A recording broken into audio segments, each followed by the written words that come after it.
governors did to me. Four governors did that to you? Yeah, I've done a role, I just, probably does. chief of security for David King. Oh, cool. Yeah, you know some stuff about my dad. I was gonna say, it's gotta be your dad, Yeah. yeah. It's gotta The be. family, right? Yeah, He was definitely a good story, your dad. oh yeah. Wish we had him three over here, man. Cause you got a, you have a brother in the building as well, yeah? You got a My William. brother is, one of the advisors.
That's the old state capitol when they had the skylights there.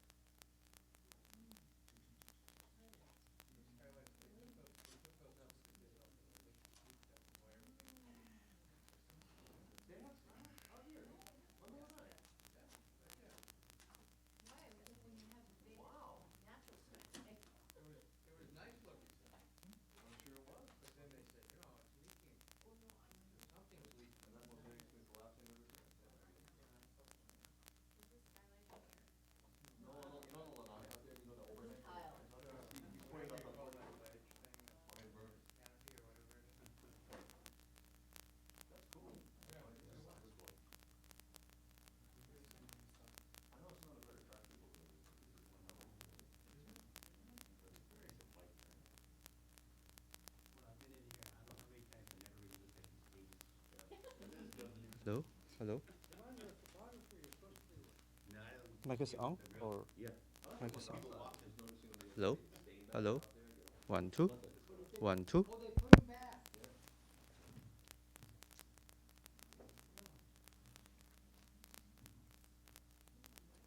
Very good. Well, I didn't know that's Linda Lingle standing outside the Capitol. This time I really looked at it. I didn't touch anything, like, you could hear Yeah. when I was over here, right? You could hear when I was over there.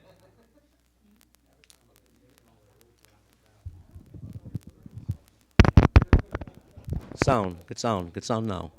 Sound. That's what static is.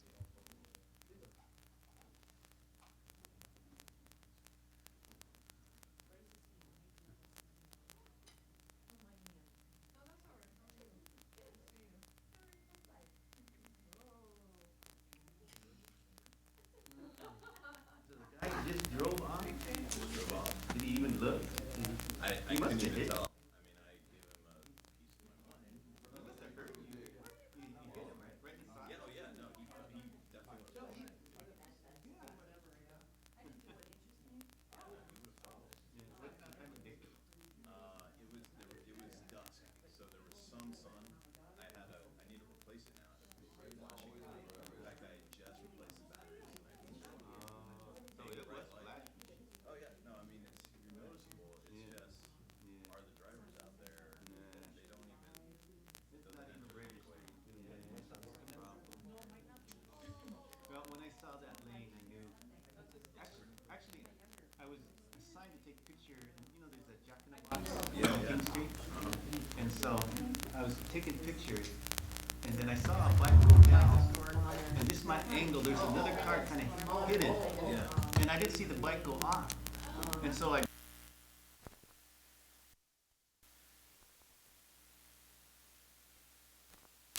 The bike hit Yeah, so the car just moved. You know, they have that alley, and it just all of a sudden comes out. The car goes out. What chance is the bike so you're down? No, I just figured this guy's gone.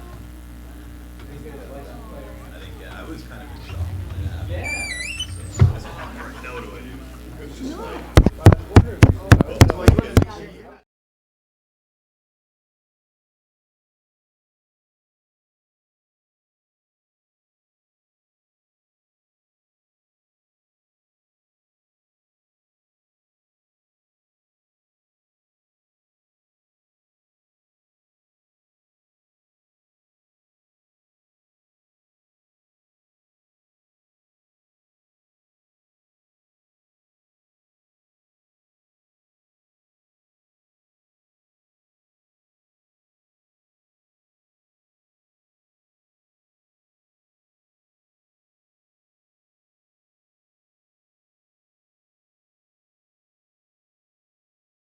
and when you see him go through, I'm letting him go, you know. But then once he stopped, it's kind of like if a car makes a left-hander and stops in the middle, and you're the oncoming. Then that's what they're having, they fall. Except we're all gonna take a dip, you should just shoot it. Well, you're walking. Thank God for little baby. Yeah, no, I mean, to me, it's kind of important, like, you know, you get out. Yeah, and I think the helmets might have helped. I mean,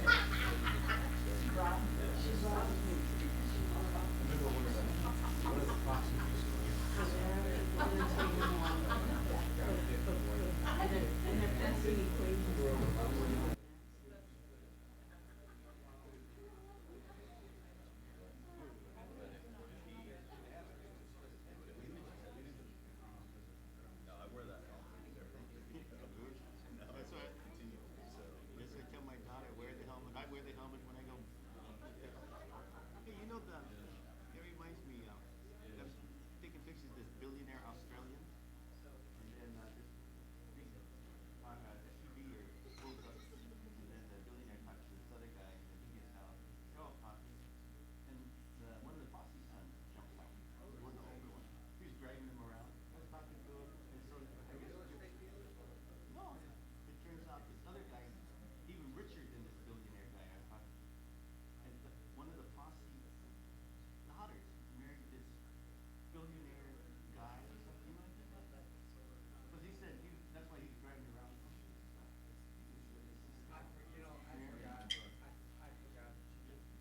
And so this billionaire Australian guy says, you know how much money that guy donated to Sandy? I don't know. He said, oh, you just gave him $150 million. It's like, oh, okay, there you go. Yeah, it's like nothing. Yeah. Too bad US doesn't have no billionaire. I guess that's Stanford. Yes, I don't know which one. There's two. Fosse daughters? Well, Mrs. Fosse daughters. Which mother are you talking about? Oh, just, There's Joya, there's Yeah, Joyce. Gina. Those are the two from Joyce. yeah. But,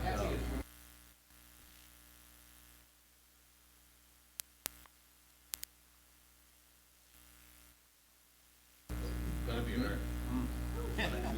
I know the guy's like 80 years old. I just want to get in. Yeah, it's gotta be Joya.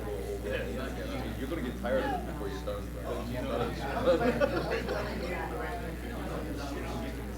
But yeah, if you're cool with it, I mean, I just, look, as I started writing that, I was like, Jesus, this is a problem, this is a problem, this is a problem, this is a problem. And then when you put them down as a list, They donated to their viewing. and they're gonna, and me and Richard were talking about it, and the message we're gonna send over here in the legislature. Hey, thanks for telling my wife about the Carolina driving cost. Okay.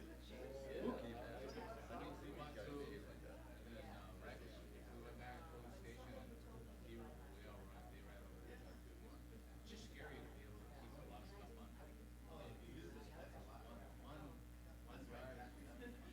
No, he's just gonna be bagging it up till your cows come home. Yeah, so did my son, he dropped it off the table.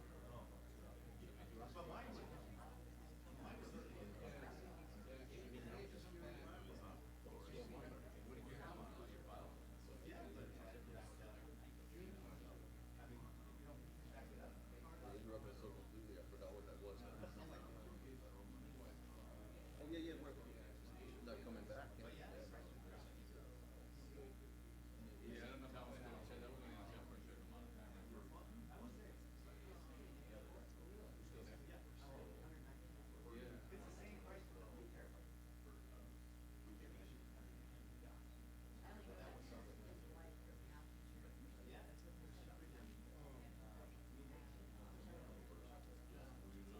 Testing, testing. 1, 2, 3.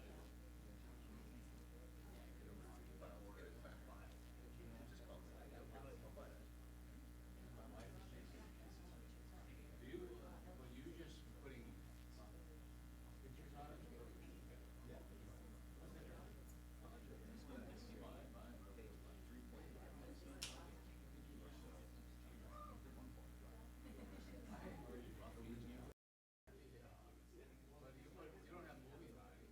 on it?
Good morning. All set to go? Thank you for taking the time to be here this morning. It's great to be back in Hawaii. Let me just tell you that I came from Washington, D.C., where it was 0 degrees. And it's great to be back in Hawaii, where I don't have to wear an overcoat and gloves every time I step out of the building and into any kind of venue. I never wore my suit and tie for so long, for so many days in a row, that it's certainly great to be back in a aloha shirt and slacks. It just kind of reminds me why it's so lucky that we live here in Hawaii. I just returned late last night from the National Governors Association meetings. It was a very, very productive set of meetings for me personally. You know, a lot of times working with the federal government is really about relationships, and in a very, very short period of time, I was able to really sit and have conversations with 7 secretaries of various departments that are very important to the state of Hawaii. That includes John McHugh, the Secretary of the Army, Sally Jewell, Secretary of the Department of Interior, Gina McCarthy, Secretary of the Environmental Protection Agency, Anthony Fox, Secretary, Department of Transportation, Tony Perez, Secretary, Department of Labor. And it really was an opportunity to have a conversation, explain to them how different and special Hawaii is, really in an effort to work together and exchange a commitment to help each of us help each other be successful. It really gave me an opportunity to engage the president. I was fortunate to have 4 different sessions with the president involved. Definitely invited him to join us for the IUCN World Congress on Conservation in 2016. Now, he didn't respond, but in my talking with the State Department, they said it's really about keeping the pressure on. So we're going to keep working to get him back to keynote the World Congress. Lots of different sessions. I think, you know, the most powerful takeaway for me is the opportunity to really sit with governors and talk about common goals and objectives, common challenges that we all face, and how we might work together to move our states forward. I think the sessions with the president was enlightening on a couple different fronts. You know, and then there was the White House dinner, which Don and I attended, which really is a once-in-a-lifetime kind of opportunity. They definitely go out of their way to make it a very special evening. And so with that, I'll kind of leave it open and take any questions you might have. Oh, we're done. Yes. Yes, I had a very good conversation with Secretary Jay Johnson of the Department of Homeland Security. That definitely was a topic top of mind on all governors, all 40 or so governors that was there. We had agreement on a letter urging the president and the Congress really to fund the department because it's so vital. They provide so many vital services.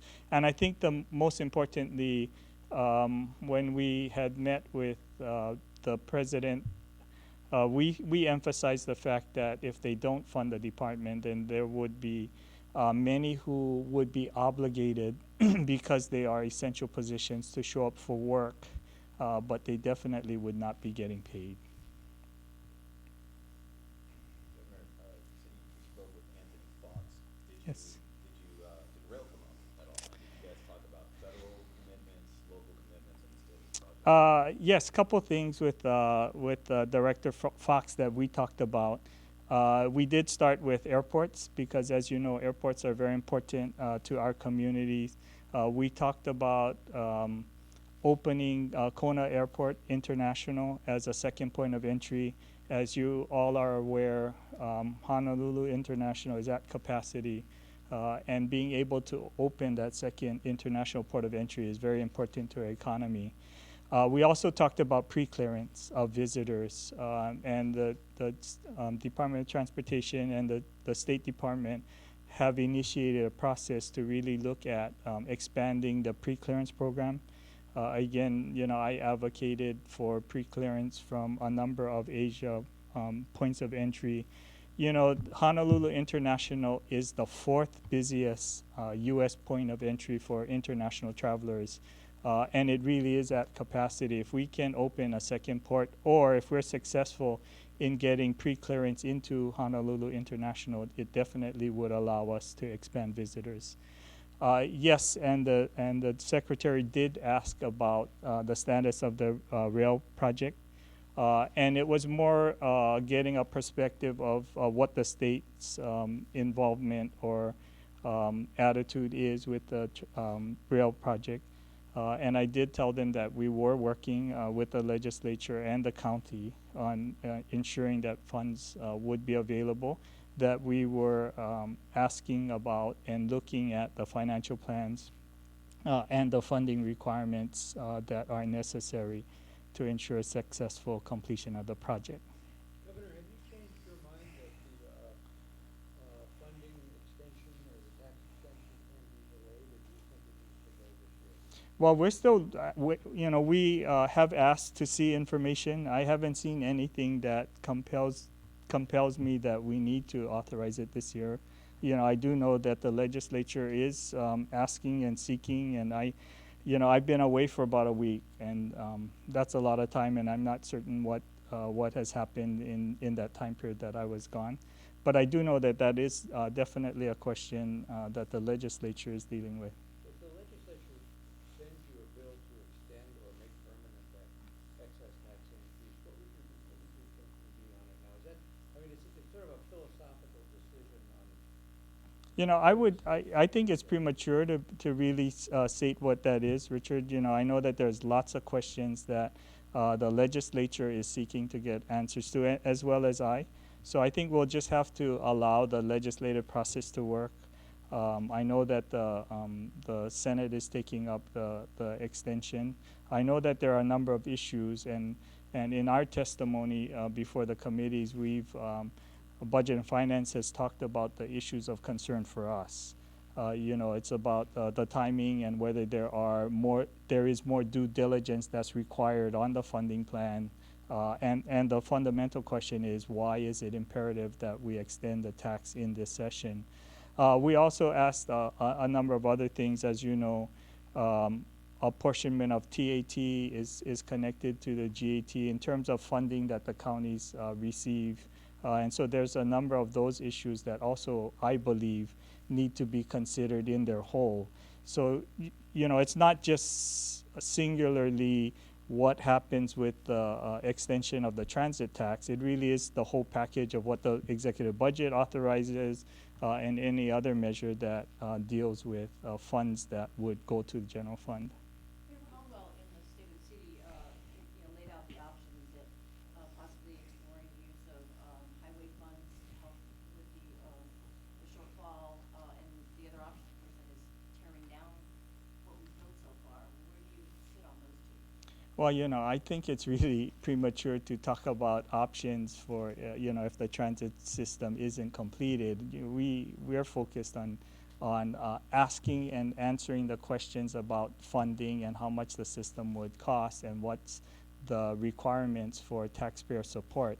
There are other different options that the city would have or that HART would have as it proceeds. So, I think that from the state's perspective, we are looking at the state finances, the state financial plan. The extension of that tax is really about, we had presented, this county and HART had presented a transit plan for the people to embrace, and they did. And we just want to make certain that we're doing our jobs in terms of we need to understand exactly why it's important that we extend the tax in this session as the project moves forward. Are you inclined to do that versus using other highway monies? It's interesting you ask that question because one of the topics that I discussed with Secretary Fox was the fact that just as we are at a cliff with the Congress on funding for Homeland Security, there is another cliff in May that deals with funding for the Highway Trust Fund, which the Secretary Fox is really wrestling with. And if there is no reauthorization in that, again, then we would lose a lot of federal funds in a lot of different areas.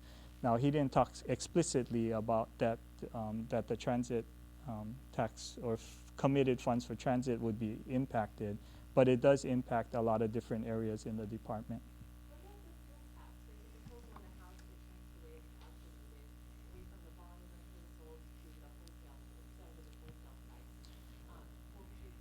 Well, I can tell you that this topic is very active in all the states. You know, we are all in the same position in the sense that the independent car is really the primary mode of transportation in most states. And all of us are looking at reduced revenues from the gasoline tax because cars are more efficient. You know, the prevalence in Hawaii, it's huge impact because of the fact that so many of our citizens have embraced electric vehicles and hybrid vehicles. So this challenge of whether we should continue to generate the funds necessary to keep our highways and bridges in good operating condition is being debated in state capitals across the country. And so it's kind of a connected debate. There's the reauthorization of the Hawaii Trust Fund. And then there is the notion that revenues are falling because cars are more efficient and the introduction of hybrids and electric vehicles really gets around how or what proportion of the cost should those motorists pay.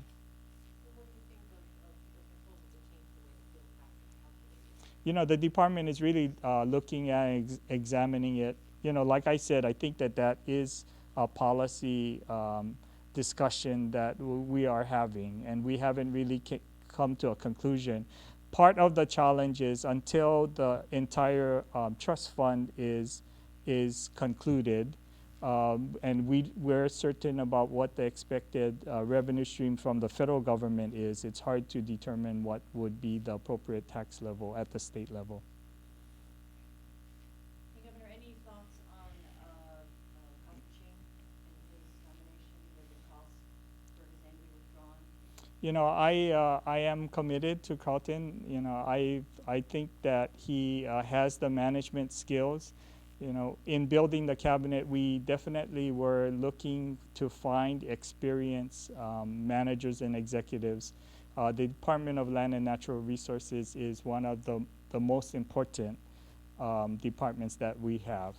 You know, and I'm working to ensure that the legislature understands, Senate specifically understands the reason why I believe that he's the best choice for that department, and we will continue to move forward in the confirmation process. So why is it that you believe he should? You know, we can talk about a lot of different things. You know, in my review of his resume, I think he has the executive experience. He has the integrity. I think that is very important in a position of that importance. He is also very tough with hard decisions. You know, in his previous employment, he has dealt with bringing communities together to discuss very difficult issues and resolving it in a way that allows communities to move forward. And I think that that's a very important a trait that I was looking for in that director. And some environmental groups I know were concerned that you didn't really talk about the environment in your state of the state. Mm-hmm. Did that indicate any, philosophical position? No, I mean, I do believe that protection of our natural, cultural, and historic places, especially in the state of Hawaii, is so important to all of us as well as our children and children's children. You know, the department is involved with protecting those things that most of us would agree is the most important resources that Hawaii has. And I think, and all of us would agree, that it's really about finding a balance that allows us to protect it for the next generation. You know, I think Carlton has the integrity and management experience to really help us do that. Most important, he definitely is committed to assure that these resources, historic, natural, cultural, are really protected for the future and future generations, which I think is the most important requirement in this job, for that job.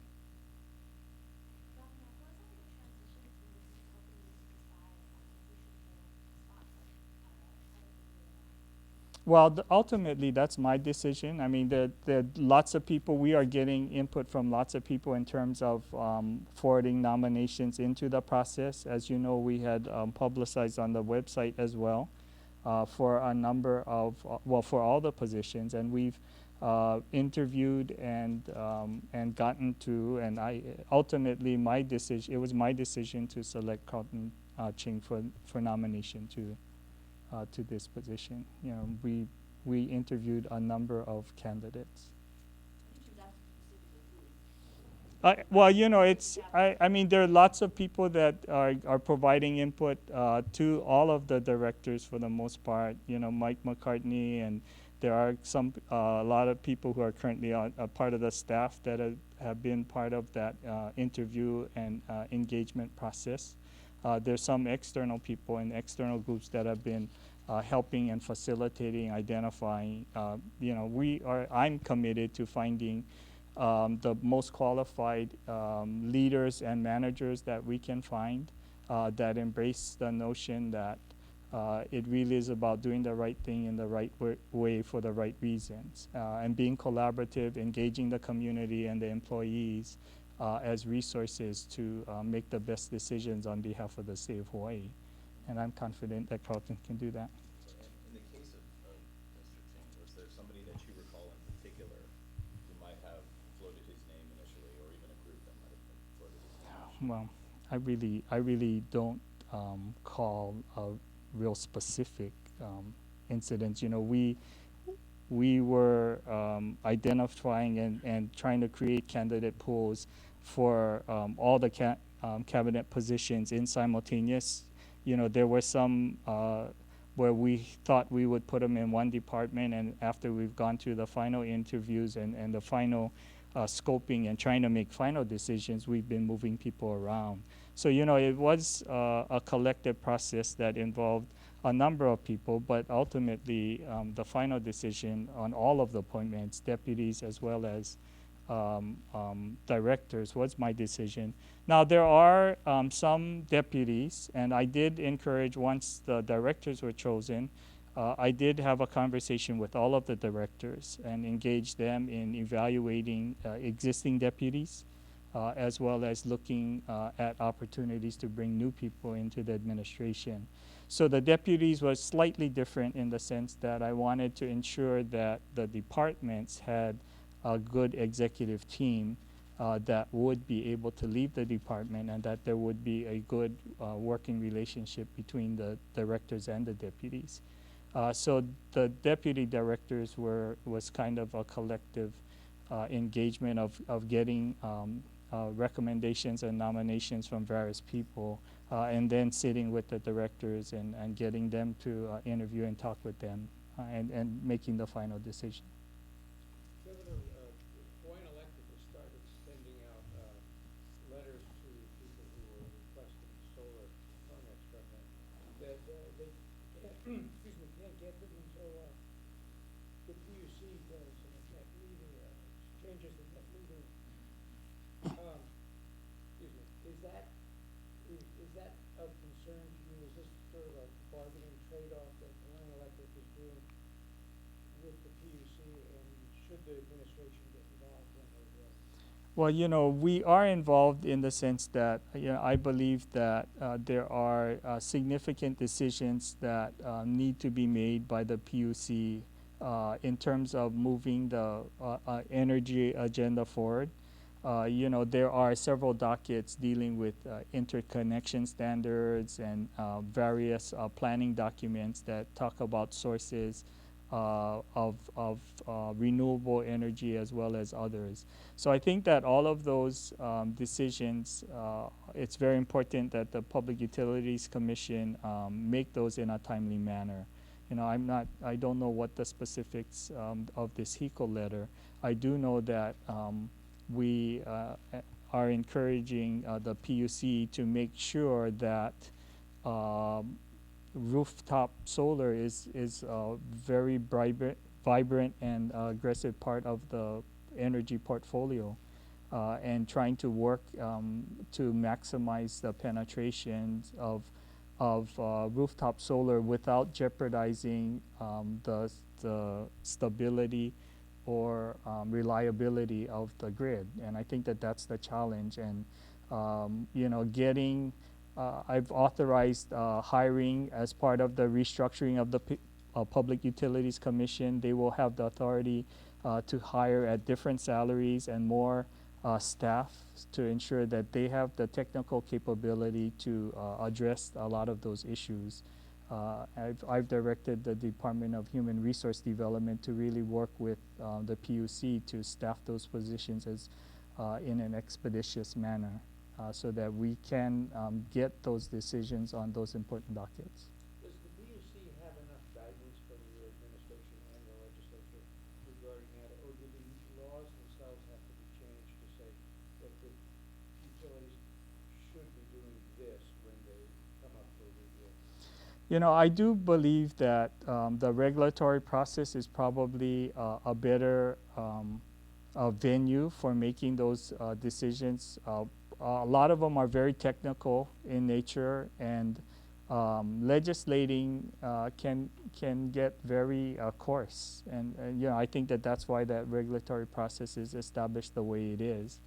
The PUC is the final arbiter, and the consumer advocate has a part of the dockets in advocating for the consumer, and then the companies are required to present the information that they think is important. And up until this point, we felt that the PUC did not have the capacity, technical and staffing to be able to deal with all of those dockets and decisions that were currently before them. Governor, we've been asking for the past several weeks now, including specifically about the transition teams. And I know that you take final responsibility for handling this, but we do think it's important for the public to know who's in your initial role, who's advising you on these appointments. Sure. For the past several weeks, we haven't received an answer. I think between my first request in January to nothing, and it's now almost March. Is there a reason why? No, I mean, I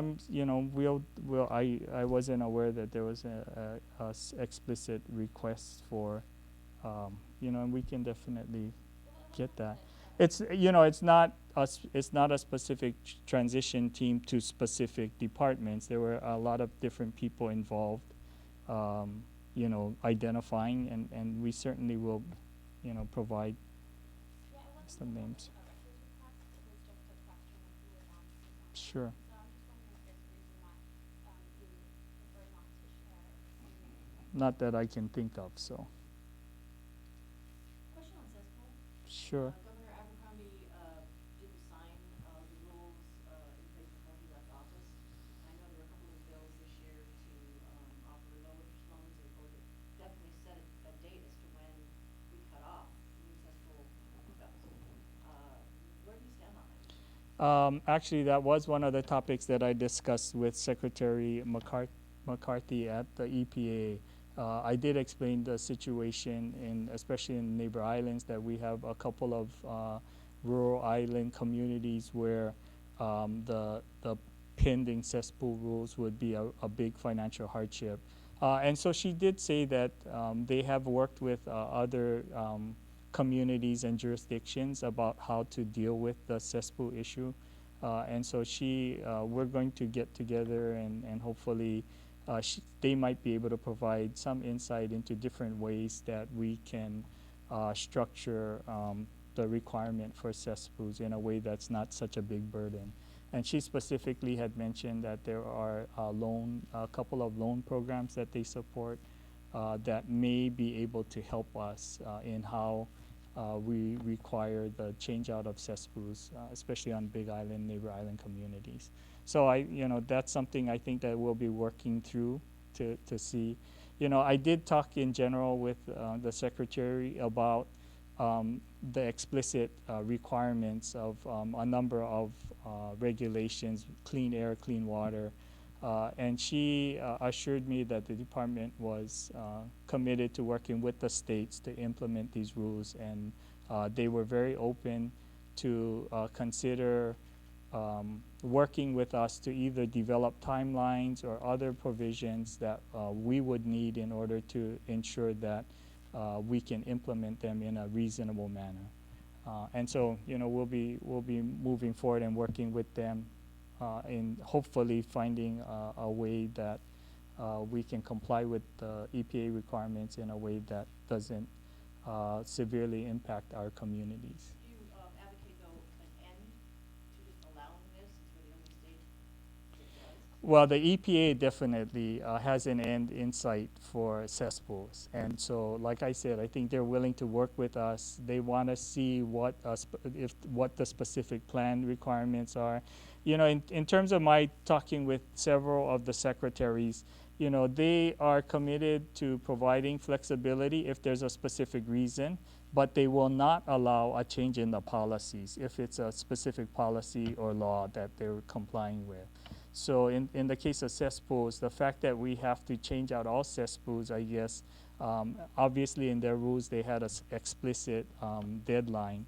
They are willing to work with us as long as they can see a plan that's committed, that will get and be consistent with their policy, which is to end all cesspools. Governor, can we go back to Yeah. the people issue? Sure. You know the challenges with the grid and staffing. Does people have, I guess, authority, ultimate say, to hold off on the rules?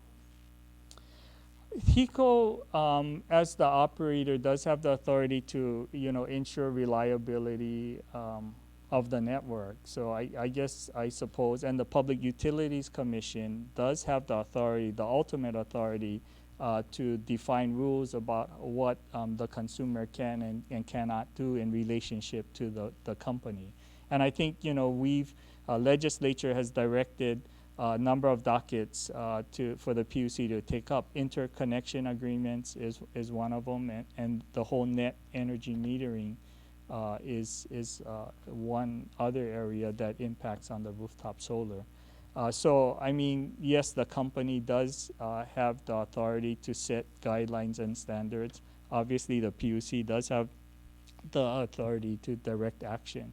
And I think when I just talked about technical staff, because I think the question is how much solar can the grid accept, and how should it accept it in a way that assures reliability and the stability of the grid. And I think that a portion of that is a technical question for engineers to decide. A portion of that really is a policy question about how much stability and reliability is important. I think then that becomes the challenge that the PUC would address. Where do you come down on the issue of net metering? The new proposal from HECO would essentially double how much solar you have to put up on your house to get the same amount of benefit back. I haven't really had any chance to look at what the specific proposal is. I still think it's an objective of the state, along with the green energy objectives, to increase alternative energy generation in the grid. So it really is about how do we need to upgrade the utility grid to maximize the use and deployment of solar devices. Well, that is state change rules. Did you discuss at all the status of the federal recognition for grid warnings and what's going on with that? Yes, I did discuss with Secretary Jewell the last year's series of hearings. I had expressed to her that I believed that it's very important that the Native Hawaiian community be given the time to determine what the nature of their sovereign nation should be, and that it was very important. So we did discuss a number of things. You know, she said that from their perspective, they're really looking at the legal issues of recognition, what's required, whether Native Hawaiians are entitled or not, and so they're a part of their effort is really focused on the legal parameters about whether Native Hawaiians are in, I don't want to say entitled, but whether Native Hawaiians can legally be recognized as Native Americans. So that's kind of one issue. And then the second issue then really becomes if they are legally able to be recognized, then what is the process? And I had expressed to her that, you know, as a result of the hearings that they had conducted around the state last year, that it was very clear that to me that the Native Hawaiian community needed more time to work through what the form of the nation would be, and that, and she acknowledged the fact that she wants to work with the state government as well as the Native Hawaiian community to find a way forward. Any update on the Obama Library? I know there were reports out today that seem to indicate that maybe University of Chicago is favored, but I don't know. No, I didn't, although I did remind the president that it would be a big boon if a portion of the library was located in Hawaii, and it would be an appropriate tribute to his parents. So we'll see what happens when that decision is made. Governor, when Governor Abercrombie left office, he had made a series of interim appointments to various board commissions, like the University of Hawaii. But he didn't put the names into the Senate. He didn't submit the names as nominations for full-time appointments. So you've got the people who are now interim members of the Board of Regents, and there's been no formal action from the governor's office on that. How are you dealing with that? Do you like those people? So a couple things. One, we are working with the Attorney General's office to identify what is the process on all of the interim appointments. For example, the regents are made off of a list that's provided by the screening commission. So we have asked the question about what authority would I have and what obligation I would have on the interim appointments, and especially for those that have come from a list, you know, whether it's possible for me to appoint someone else off of that list, or whether if the interim appointments, if I wanted to appoint someone other than the interim appointment, whether I would need to make a request for a new list. So those questions we're working through to get answers to. In addition, you know, we are reviewing all of the interim appointments and deciding whether I want to embrace those appointments or whether we'll be looking for new nominees to be made. Have you made any decisions on the UH region? Nope. That are already down there? No, we haven't. So they're sort of just right now in limbo. Yes, and you know, we are, like I said, it's in that case, it's kind of two different questions that we're trying to research, but we're trying to understand what the parameters are, and then, you know, we will be communicating with the interim appointments as soon as we can get that sorted out. Governor, if this is the year that the legislature actually passes a measure for medical cannabis dispensaries to go along with the state's cannabis policy, do you think you would sign that bill? I don't know. Yeah, I'd have to look at all the legislation that gets adopted. You know, I would look at individually and decide. what Do you would be the support that big. in principle, I suppose? You know, Dispensary policy. well, I think a couple things. I do think that if there is a dispensary bill that makes it through the process, you know, I would just want to be certain that one, that we can implement it, you know, that funds are available, that would allow us to implement it. And second part of that would be that it would be implemented as complementary to the existing law. So that'd be what we'd work into. Governor, while we're on the subject, decriminalization seems to be moving in the Senate. Is that something that you could support, and have you supported it in the past? I personally haven't supported decriminalization, and to me it's a couple things. I just think that it gets confusing for our communities when the federal law is different than the state law. And as long as, and just talking with some of the governors that have recently gotten recreational marijuana approved, it does get confusing to communities because they believe that it's totally legal when it's still not legal by the federal government. And so, you know, I am talking and conversing with the governors that have already adopted different marijuana laws, and you know, I think that that's one of the benefits of going to these national conferences is you have the opportunity to really talk a lot about a lot of different things that are kind of in motion here that have happened in other states, and you know, it just allows you to make contact with people who are dealing with the issue on the front line, and hopefully we can learn, we can take their lessons learned and move it forward.